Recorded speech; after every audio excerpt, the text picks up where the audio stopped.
Welcome to Emotional Savvy, the Relationship Help Show. I'm Dr. Rhoberta Shaler. If you're ready to increase your confidence in conversations and conflict, deepen your self-awareness, expand your connectedness, and enrich your relationship with yourself and other humans you care about, and even those you wish you didn't, you're in the right place. Enjoy today's episode.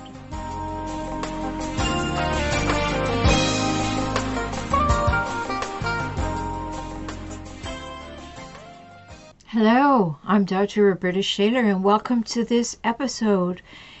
One of the things I want to talk about, and I haven't really spoken about before, is a missing ingredient in relationships that aren't working. And this is so important. It's what you really need to have great relationships. One of the things you really need, I talk about many things, the 5 relational gifts that I wrote about in my book, Kaizen for Couples. I talk about the 3 ingredients in any healthy relationship. These are very important, but one of them is the one I want to talk to you about today, because most folks live and work and play with other people, and we all need the skills to play nicely. So where do we get those skills and tools? And what are they? It's not really rocket science to understand that our early training continues to play out in our lives. What we did in our families and what was done to us tends to be our baseline until we decide to consciously change our minds. And there are far too many people, believe me, I know, I've been working as a relationship consultant for over 30 years. There are far too many people who spend their lives blaming their families for the present conditions of their lives. Now I'm going to talk about that. Don't jump into my skin for a moment. Sure, some people, me too, have been badly treated, even abused, and I'm not dismissing their pain in any way. Most folks, though, have not. And they may continue to hold on to a kind of if only kind of mentality, or they done me wrong mentality. And it's really something they're holding on to as a defense against moving forward in their lives. Now again, I'm not downplaying the fact that there may have been verbal, emotional, physical, sexual, spiritual abuse in your home. I'm not talking to you in this little bit of this today. I'm talking to the people who were not in those nasty situations, but are being held back by some beliefs that they have. A convenient belief saying, well, if only I had been born in a different family, my life would be different. Because that can be very, very limiting. You can change your mind at any time. We all can. And in changing your mind, you can choose to play on your own team and be your own ally in creating the life you say you want. So ask yourself, do I ever let the old patterns I learned and observed in my family life infringe on my current relationship? Well, do you? I'll say it again. Do you ever let the old patterns you learned or observed in your family life infringe on your current relationship?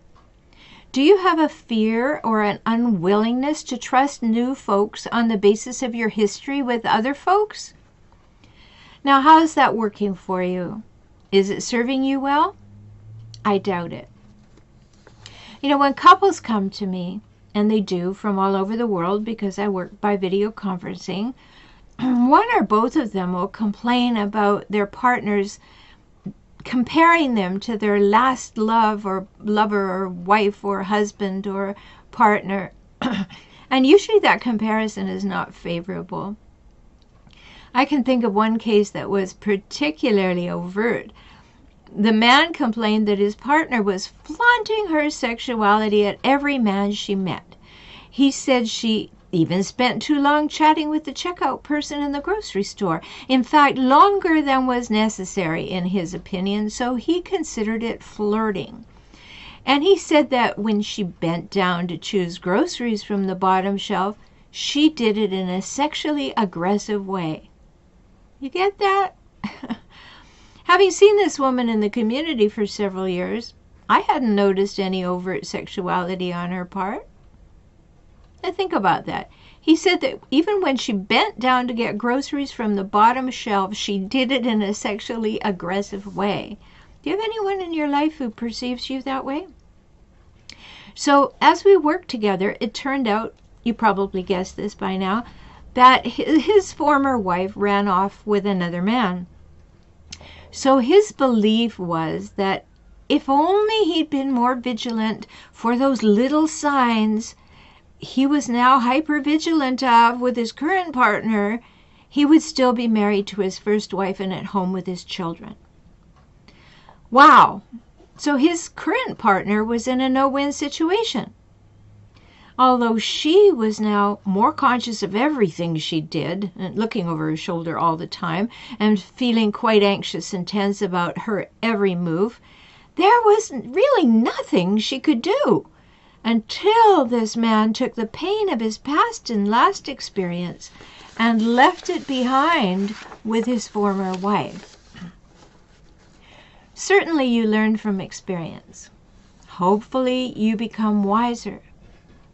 It's unfair, though, really unfair, to transfer one experience with one person to another experience with a new person in a paranoid fashion the way this fellow did.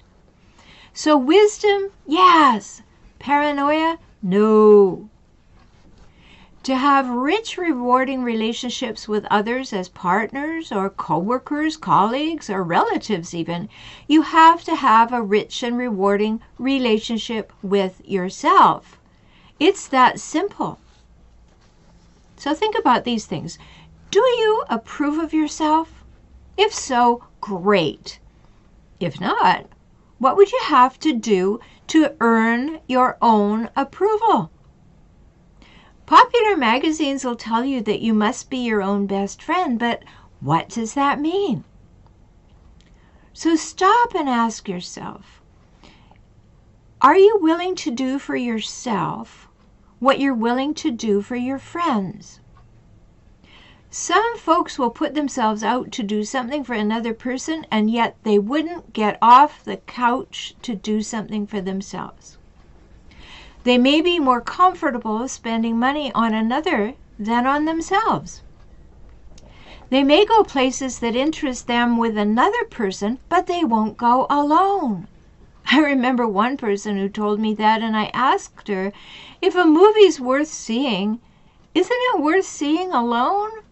I mean, that was so ingrained in her that you could only go to things that pleased you if you went with someone.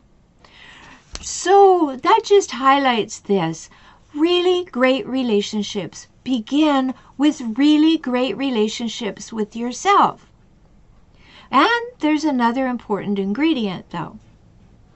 Before you say anything about your partner, coworker, relative, ask yourself if you are doing what you want them to do in the relationship.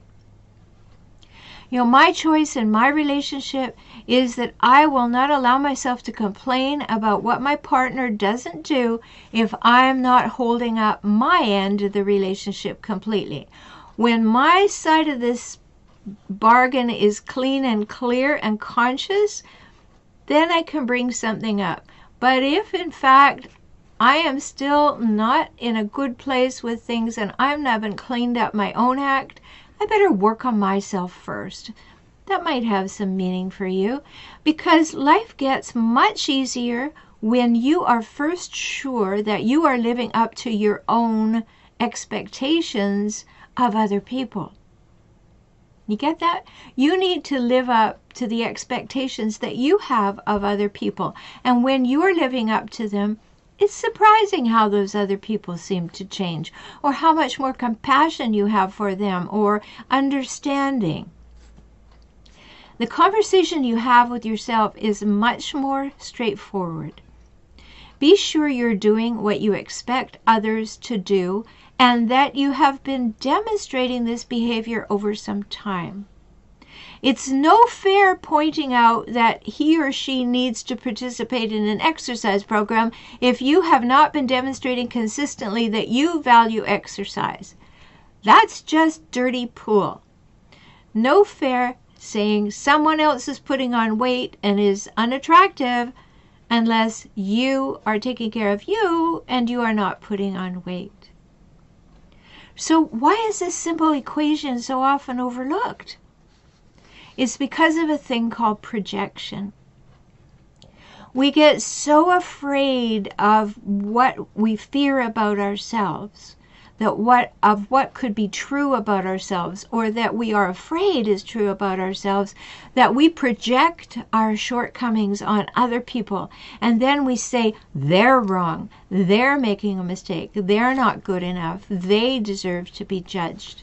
We project that on them, and it's not true. What we have to do is go and look in a mirror and see, am I really talking about myself? Now, when you're dealing with hijackals, which you know, I have another podcast called Save Your Sanity, Help for Handling Hijackals, which is all about helping you to understand the difference between a healthy, normal relationship with a healthy, normal person and dealing with a person who is relentlessly difficult and dedicated to hijacking the relationship for his or her own purposes and then scavenging it every day for power, status, and control.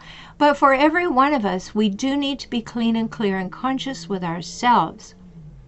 So we project our shortcomings on others, usually because it's so much easier than taking responsibility for our own shortcomings and working on our own lives and getting our own houses in order. But that's what we need to do. So if you want really great relationships, you need to have a fantastic, honest relationship with yourself. And that's the best starting point you can possibly have. Another caveat, though, if you're in a relationship with a hijackal, you need a few other things, and you'll find them over at my Save Your Sanity podcast, wherever you enjoy getting your podcasts. So this is so important, and I hope you really think about it. Your relationship with yourself is your relationship with everything.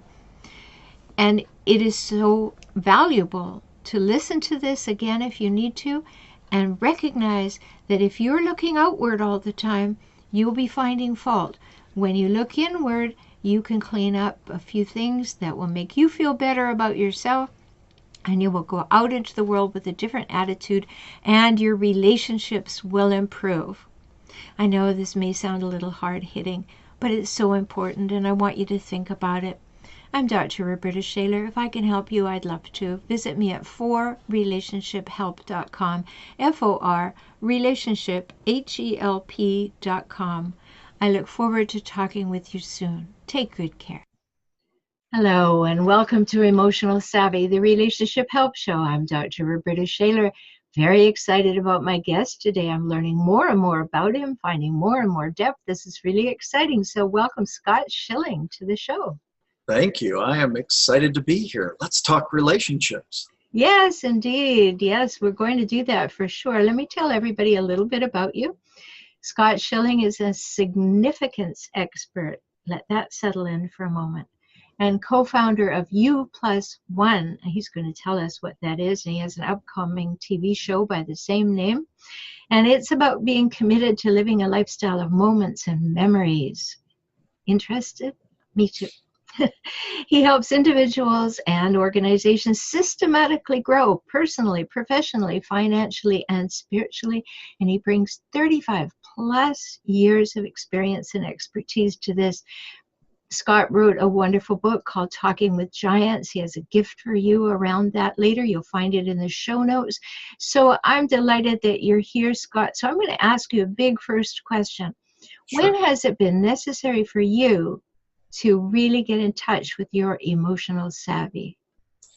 Well, which time? The good news is I think that's what we're doing pretty much our entire life if we're paying attention. If we ever take the observer role and look at our own lives, I've had multiple major incidents in my life. First being when I was in college and playing Big Ten football, big college football, headed to the NFL, and I completely severed my Achilles tendon. I was told I'd never walk right again. I'd never play sports again. I got all the nevers. And so you had to really get in touch with who you were and what was important. Learn from that experience. Got married, had two amazing kids, but got divorced very quickly. But had to learn from that experience. And now I've been married 23 years to my beautiful honey bear. Lived through a near-death experience, a full-blown cerebellum stroke, which the cerebellum affects walking, everything. Talking, memory, vertigo, everything. And by the grace of God, I walked through as an overachiever, and I made it through a near-death experience. So life is about continually working through the emotional issues and the things that come across your path. Well, so true.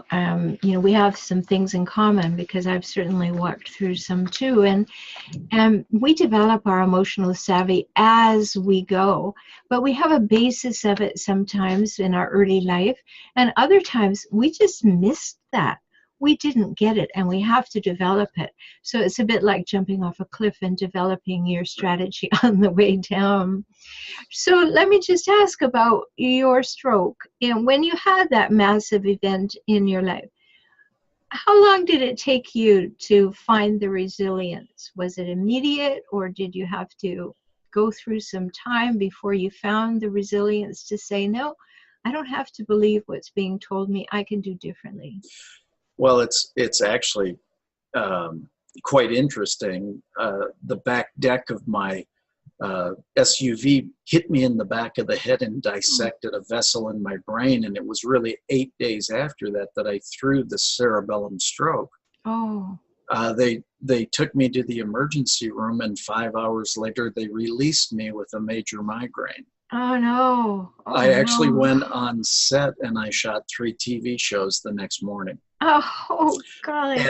And it wasn't until 48 hours after the event, when they had done an MRI, they said, get your butt to the hospital, check into ICU, you've had a stroke.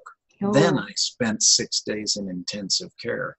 So I'm convinced they weren't trying to keep me alive. They were trying to figure out why I was alive.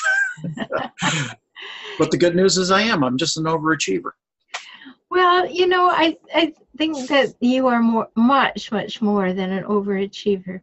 And I'll tell you why I say that, Scott, because for you to have the ability to say, I can hear this information about all the downside potential of what's happened to me.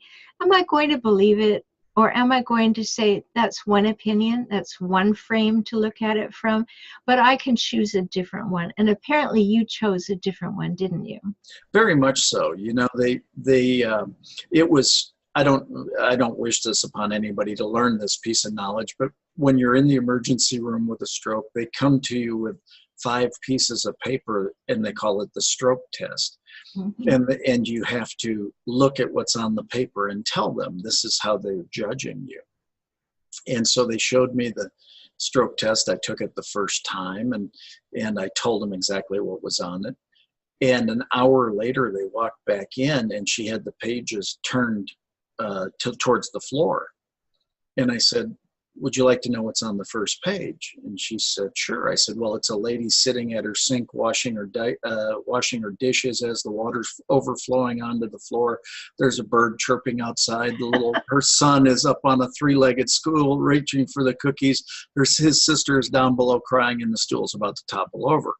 And she looked at it and she went, what? It was actually one of the funniest things you could ever see.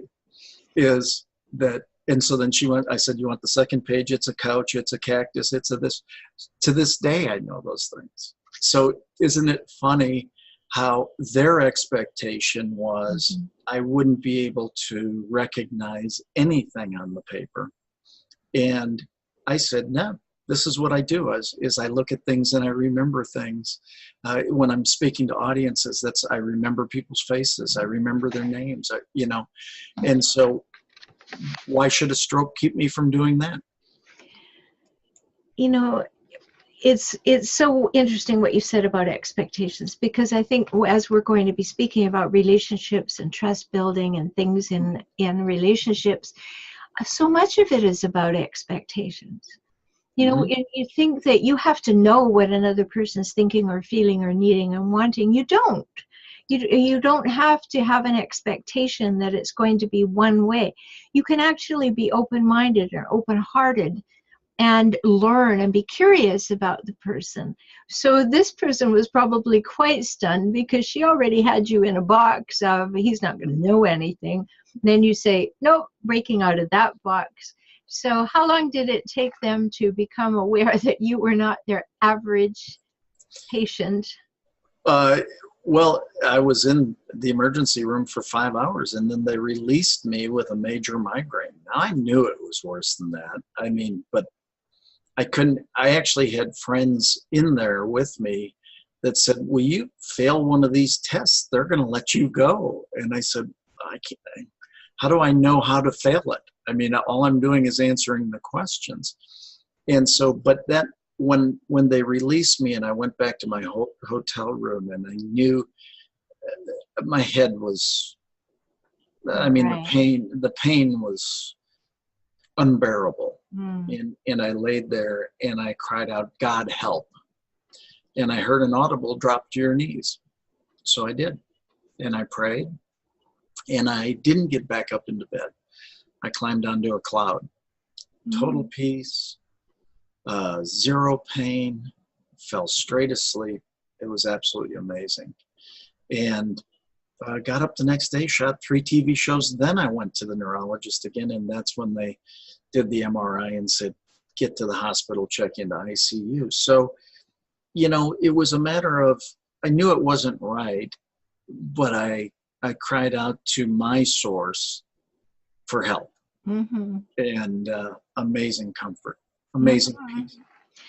Okay, so let's take that, which is a very pivotal experience, and I'm sure everybody listening is on the edge of their chair to know how we're going to turn this into a conversation about emotional savvy. But, this whole expectation piece, the expectation that you had, not I'm done for, but I need a little help here. But, we got this. Together we have this. I mean, big difference. It's all in the way that we start out. What are we expecting? What is our foundation? So there are a lot of people who get into relationships and they've come from places that maybe they were very loving, wonderful homes, and they move into a relationship. They're expecting wonderful and loving and trusting and honest and everything. And sometimes that doesn't happen. And other people have been from homes where there was no trust or love or cherishing or nurturing or anything at all. And they have a different expectation. They're longing for there to be something better. Now, whether this relationship is a marriage relationship or a business relationship or whatever, it doesn't matter. We've learned about relationships and we build our expectations. I would imagine that when you wrote your book, Talking with Giants, as you spoke with people, you learned the difference between those two sets of beginning expectations. Oh, absolutely. And I think that the biggest part is that, so even in my prayer, when I cried out to Source, my prayer was, I don't believe you're calling me home, and I don't believe you're going to maim me or disable me. So I'm choosing to believe that this is to allow me to help others for the rest of my life. And so it was the exact same when I was talking to the folks that I interviewed for Talking with Giants: Jack Canfield, Mark Victor Hansen, Harv Eker, Cynthia Kersey. It's like, every one of you has been tremendously successful. And for the most part, there's a little bit of rising from the ashes kind of story in many people's lives. But what you find out is those type of people who have been through those all of a sudden have a desire, or there's a bent on giving back, on doing Yes. more, on Yeah. serving, right? Mhm. And that's really where the crux of Talking with Giants is. Generosity builds prosperity, not the other way around. You give and you prosper. You don't give to prosper, but the Mhm. natural byproduct of giving is prospering. Yeah, and I think too, the distinction that I want to talk to you about, because you're listed as a significance expert. I think there is a huge gap between successful and significant, Hmm. right? Yeah. And so significance really speaks to what you're saying now, is that, all right, you can have all the money in the world, speak on all the stages in the world, be on every television in the world, and you may be successful, but you may be empty. You may Right. be in a condition that can't even sustain a good relationship. So you may have success, but we want to move towards significance. And I've written about this a lot too, Scott. And I think that becoming significant is such an internal journey, because it means you're going to live in alignment with your values. And in order to do that, you have to know what they are. Exactly. Yeah. And so I have a lot of books and things, and I say to people, all right, let's start with this. Even in the University of Texas in Dallas, I teach negotiation in the MBA program. And I start by saying to them, in order to be an excellent negotiator, you have to know exactly who you are as a human. So we're going to start there. And the puzzled expression on their faces, saying, what has that got to do with it? It's theory, it's things that I can learn. There's steps, there's formulas, there's blueprints. All I have to do is ace that stuff and I'll get everything I want. And no, it doesn't work like that. It doesn't work like that at all. Who are you? What are you willing to accept and give? And how are you going to be perceived, especially in long-term situations where you're going to negotiate frequently, maybe with vendors or uh, clients or whatever? And at the end of the program, invariably, several of the students will say to me, this has changed my life. I had no idea what my values were, and I have them over the weeks keep a values page, which I call their Kaizen journal, because I wrote a book called Kaizen for Couples. And their Kaizen journal, how am I doing on a scale of 10? How fair was I today, if that's one of my values? And then they begin to see how they can apply negotiation theory to who they are to be the leader they want to be. And I think that applies to every one of us in our lives too, is that we want to be a leader, no matter what that means. We want to be a leader in our own lives and then be able to do that. So we have to be able to trust ourselves. So let's get around to that word trust. Okay. How do you come to trust yourself, in your opinion, Scott? Well, the reality is, and I haven't taught this since yesterday. So Not fresh at all. not fresh at all. People do business with those they know, like, and trust. People date those they know, like, and trust. People marry those they know, like, and trust. People divorce those they don't trust. Everything is about, in a relationship, is about trust. And trust is hard to earn and easily lost. Mm-hmm. And so trust, when the question is specifically, how do you learn to trust yourself? Well, learning to trust yourself is about congruence. And so, it's funny because somebody said yesterday from stage, I was in that fake it till you make it stage. Right. Well, you're fooling yourself. Mm-hmm. You're not there. It's okay to not make it yet. It's okay to be on the path to making it. It's okay to be on the journey to making it. But I trust myself that I'm taking steps on a daily basis to improve and get better. Okay. Now, that's congruent in trust. Mm-hmm. But if I fake it till I make it, I can't even trust myself. No. I want to jump in on that one, Scott, because this trusting yourself is so important, because I want to go back to something you just said. You say, I date someone I know, like, and trust, and I love someone I know, like, and trust. And this is where our fields of expertise are going to come together in this moment.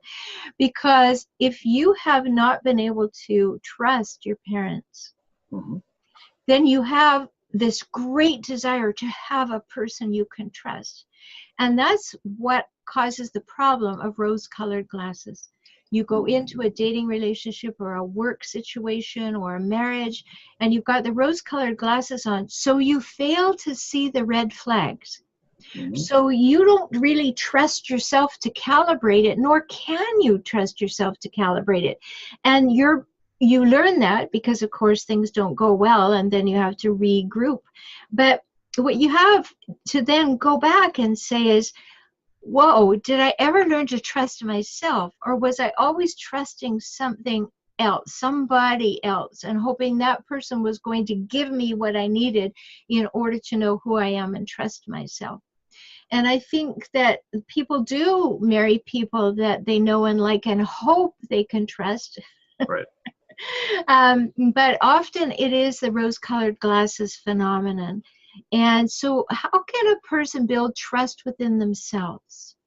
Well, I think it's about congruence. I think you said it earlier when you were talking about getting to know thyself, getting to know yourself and who you are and what you really want, what makes you tick.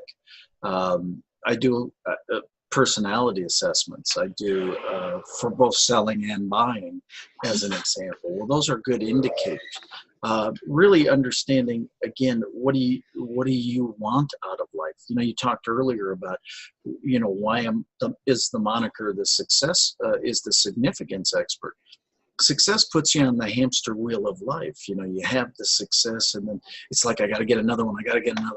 But significance is the meaning behind the success. And so it's really about the movement towards meaning. Well, if you're on a consistent desire to search out and make that movement towards meaning, that's how you learn to trust yourself. What's really important to you? Where are your values? If you don't have values, you're gonna accept what somebody else places upon you. Let me jump in there, because I don't want us to get too far down the road. But if you trust your values, that's a huge statement, because so many people don't trust themselves. They don't have a sense of, it's okay for me to like this and not want that in my life. It's okay. It doesn't make me good or bad or right or wrong. It just means I'm an individual who likes this, doesn't like that, wants more of this, doesn't want that. And that level of trust, just to be able to say, okay, how many people write a profile for a dating site from the point of view of trying to say, I'm everything you want, as opposed to saying, here's who I am, and here's what I want. And if you want and like that too, I think that we could be good together. I totally agree with you. It's so interesting. I heard somebody from stage yesterday. I think there were 3 words said that weren't cuss words. And I mean, it was as offensive as anything I have ever heard, quite seriously. But then they finished it with, and if you don't like me, and then a couple more cuss words, right? Yeah, exactly. And you sit there and say, okay, you're well within your right to have that opinion of yourself. Now the question is, does it make sense to share it in that way to other people? I mean, I can agree to disagree, with somebody like that. So again, there's one thing about trusting who you are and what makes you up and all that, but there's another about trying to impose it onto somebody else. Exactly. That's not my job. My job is to be the best me I can be.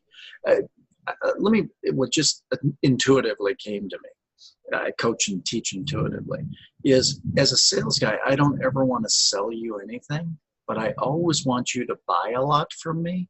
Mm-hmm. Therefore, it's incumbent upon me to create an environment for you to buy. What that really means when you break it down is, I want you to want what I have. I want you to want who I am. Mm-hmm. Now, if I know that I'm going to offend people, who's going to want that? I'm already hurting myself. It makes no sense to me. Now, everybody's got the opportunity to choose whichever path they want to go on. I can tell you that's not mine. Yeah, I can understand that. I was actually filling out an application form because someone wanted me to have me on their show, and one of the boxes says, "How comfortable are you with the F word?" And I wrote, "If you use it, that's fine. I won't be using it." Just Right. not in my vocabulary. Except if something absolutely awful happens and 25 pounds falls on my foot, that could happen. you know, but I think that what you were talking about is exactly what we do when we're looking at a relationship. I Mhm. want you to know who I am so that you will know if you want to be with me, which is Right. you want to buy from me. And in the work that I do, particularly on my other podcast, Saving Your Sanity, um, we have people in our world who are just wanting to sell you whatever they can, take your money and run. And in the same way, they want to sell you on themselves so that they can, emotionally violate and rape you. So it's very important for us to be very wise in our ability to calibrate whether we could trust another human being.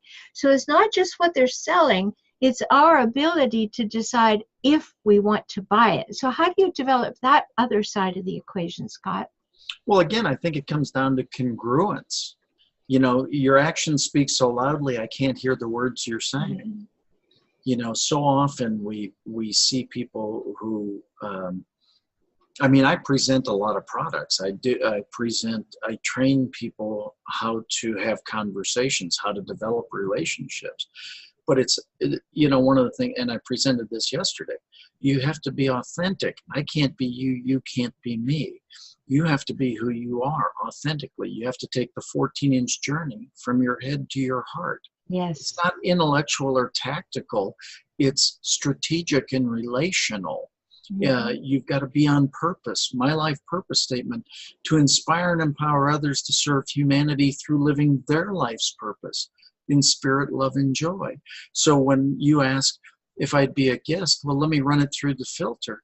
To inspire and empower others to serve humanity? Yes, we're going to do that in spirit, love, and joy. Awesome, I'm in.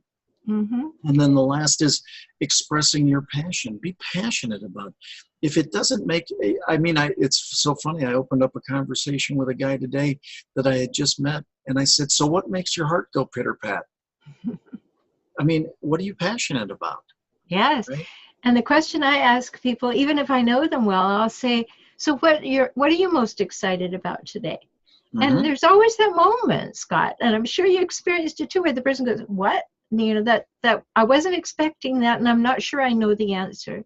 And I find people, because my work is with the partners, exes, adult children, and coworkers of hijackals, these relentlessly difficult people in life, people always say to me, "Well, doesn't that make you tired? Doesn't that wear you out?"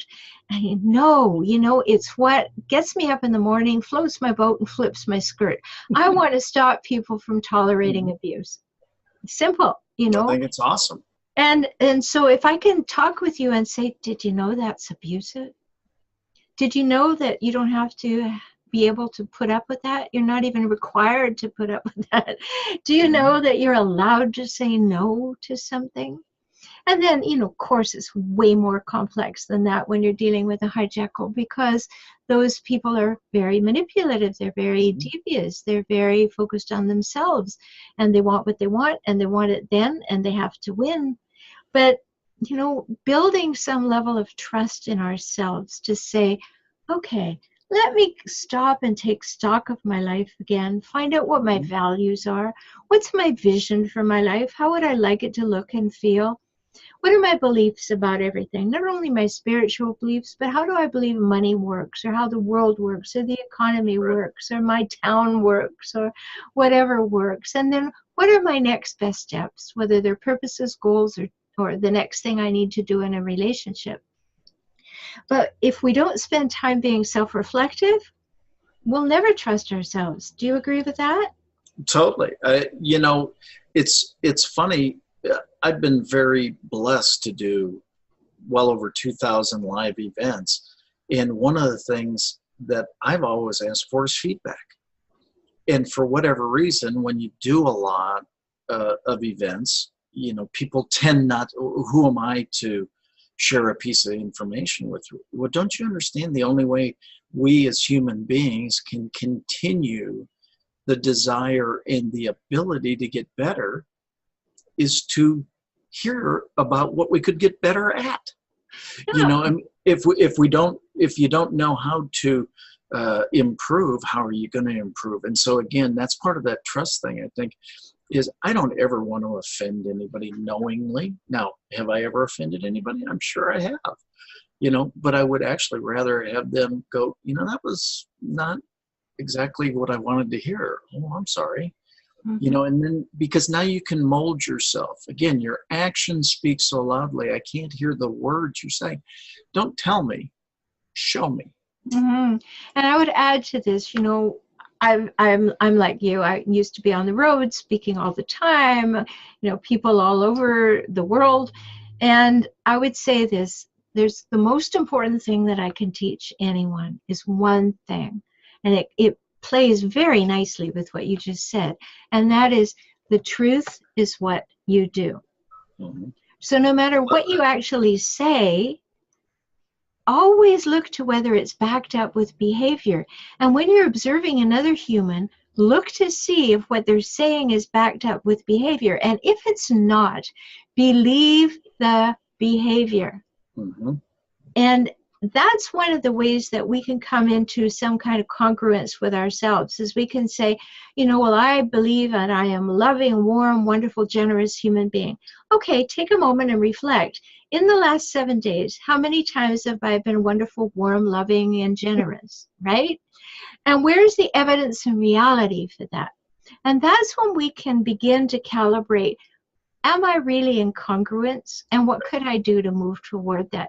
So I absolutely love this conversation, Scott, because we're moving from being able to find that trust within ourselves to be able to offer that to other people as a trustworthy human, but also to be able to calibrate whether or not I could trust others. So I'm just so glad that you were joining us today. I know that you've trained millions and billions and gazillions of people in so many ways, and that you do teach them to sell in integrous ways, which is a wonderful thing. But you have so much to offer from a personal point of view, and I'm so glad you shared some of that with us today. Thank you. Oh, my pleasure. It's always an honor to take what you've done and be able to share it with others to serve them. Yes, it is. And I want everyone to know where to find you, although it's all in the show notes, and you can find the link to Scott's gift, Talking with Giants, in the show notes, so you can be sure to get that. But go to scottschilling.com. That's Scott, SCOTTSCHILLING.com. He's got so many facets to who he is and what he does, and you're going to want to just look at everything there. So thanks again, Scott. Could you leave us with one piece of wisdom you'd like us to think about? Well, this has been so great, and our time has gone so fast. I think it's just be true to yourself and really understand that you can live whatever life you can imagine. So just don't hold back. Go for it. Have fun and live in joy. Yes, and you certainly have done that. And, you kind of remind me of a cat. So we all know what that means. So my guest today has been Scott Schilling. I'm Dr. Rhoberta Shaler, the Relationship Help Doctor, and you've been listening to Emotional Savvy. We have great guests every week, just like Scott Schilling. So be sure to be with us, or go back and listen to all the podcasts that are available for you wherever you enjoy finding your podcasts. Talk soon.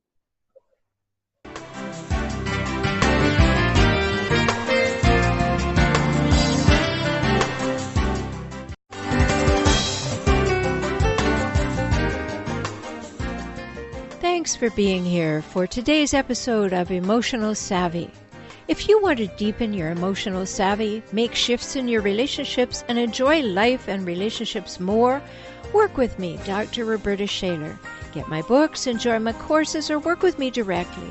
You can do that by visiting forrelationshiphelp.com, forrelationshiphelp.com, and subscribe to Tips for Relationships now. Don't miss a thing. Be empowered this week with more emotional savvy.